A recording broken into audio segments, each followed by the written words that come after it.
পৃথিবীর সবচাইতে দক্ষিণে অবস্থিত শীতলতম মহাদেশ অ্যান্টার্কটিকা। নামে মহাদেশ হলেও সেখানে কোনো দেশ নেই। স্থায়ীভাবে বসবাসের কোনো সুনির্দিষ্ট স্থান পুরো মহাদেশে নেই। জানা যায় ব্রিটিশ নাবিক জেমস কুক 1773 সালে অ্যান্টার্কটিকা মহাদেশের এক পাশ অতিক্রম করে। এর কিছু সাল পর 1820 সালে 3জন রাশিয়ান নাবিক ও একজন আমেরিকান নাবিক অ্যান্টার্কটিকা মহাদেশে প্রথম পা রাখেন। জানা যায় আয়তনের দিক থেকে অস্ট্রেলিয়া মহাদেশের থেকে দ্বিগুণ বড় অ্যান্টার্কটিকা মহাদেশ। কিন্তু দুঃখের ব্যাপার এটা যে এখানে মানুষ তো দূরের কথা, একটা পিঁপড়া বা কোনো স্তন্যপায়ী প্রাণী বসবাস করতে পারে না। পুরো মহাদেশ জুড়ে আছে বরফ আর প্রাণী। তবে পৃথিবীর মোট বিশুদ্ধ পানির 70% এর বেশি রয়েছে এই অ্যান্টার্কটিকা মহাদেশে। সারা পৃথিবী বরফের 90% জমে আছে এই মহাদেশে। তাছাড়া এই মহাদেশে 98% স্থান বরফের চাদরে ঢাকা থাকে।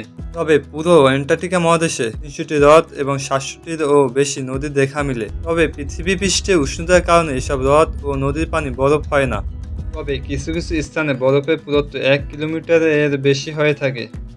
এই অঞ্চলে বার্ষিক তুষারপাতের পরিমাণ 200 মিলিমিটারও বেশি।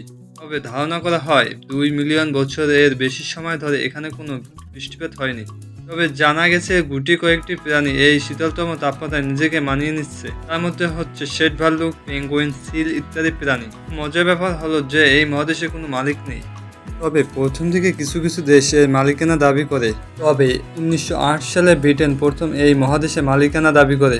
তবে ব্রিটেনের দেখাদেখি 1924 সালে ফ্রান্স, 1929 সালে নরওয়ে, 1939 সালে অস্ট্রেলিয়া এর মালিকানা দাবি করে।